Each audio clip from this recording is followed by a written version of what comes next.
after that punishing performance that Subriel Matias put on yesterday on Ergashev, many channels are starting to talk about who beats this guy. He's a machine. He's a monster. He's a monstrous puncher, which is true. And one name that comes up is Gervonta Tank Davis. And, many are trying to compare or trying to visualize how that fight would take place, what would happen if they were to fight. Tank is at 135. Subriel Matias is at 140. Tank has already fought at 140. His power at 140 is it's there, but it's not as, I don't think it's as devastating as it is at 135. And I believe Tank knows this, and so does his team. But if he was to fight Subriel Matias, if that ever did take place, can Tank handle him? Can Tank beat him?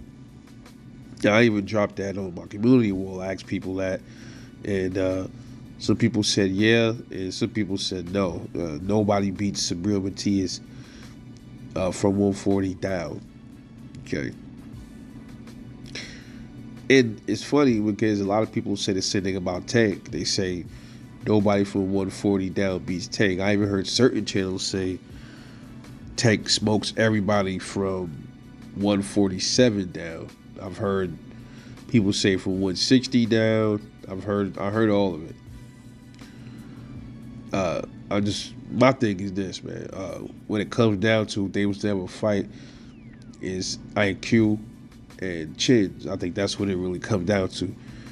IQ, it appears to go to Tank, but just like I was very judgmental of Subriel Matias' defense, I pretty much was saying, that dude don't really have no head movement. He don't really block nothing. But you go back and see and watch it. He actually does.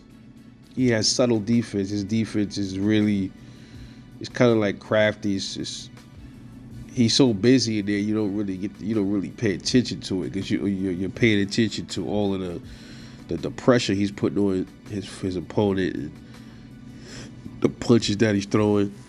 So if Tank was to fight him, one thing Tank can't do, or at least to win, at least he'll probably have to start off just a little faster, but that pressure is just relentless on this guy. If Tank can handle that pressure while he's still trying to figure out Matias, the way he does early on in his fights, he likes to kind of like play possum a little bit and give the appearance that he's the timid one until he reads you and then figures out, okay, now I'm going to start putting some pressure on this motherfucker. That's what he does.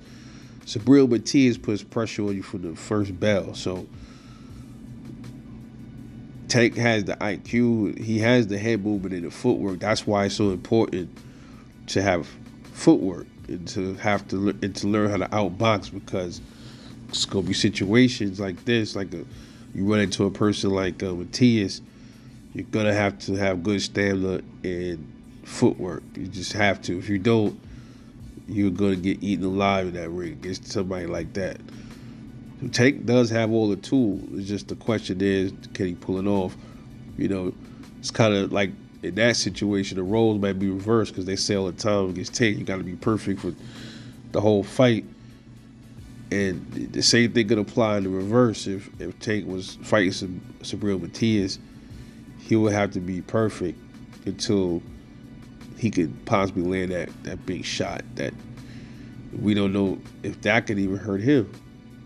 So there's a lot of what ifs when it comes to this fight, man. Because we already know Tank avoids a lot of the toughest competition, and if you seem dangerous in any sense, they won't let him fight this. They won't let him get in the ring with them. It might be a time where they say fuck it and just let's go, which I would give Tank his props. You know what I mean? So That's a fight that's a very risky fight, but at the same time, according when you're moving away, tanking them and be moving, they'll just say that Subriel Matias is just a high risk, low reward, even though he has a belt. But yet Mario Barrios didn't have a real belt. He was considered, not a real threat. So that showed you right there what their whole MO is, man, over there at Team Tank. But nonetheless, a very dangerous fight for Tank. I'm not sure how dangerous it'll be for Matias, but Tank is always dangerous. But judging how he knocked out Barrios at 140, and it looked like he was struggling to get the knockout, if you ask me, I probably would have to swing towards Matias beating Tank, man. But this has nothing to do with me not liking Tank, because I never said I hated Tank. I like Tank. He's a good fighter, but we need to see against who, and we need to see him stop avoiding certain fighters and stop putting those weird ass rehydration clauses on people. Like that's pretty much what it is with me. But let me know what y'all think, man. The Puerto Rican monster, Subriel Matias. Does Tank Davis beat him? Drop a comment, let me know how you feel. Catch y'all later.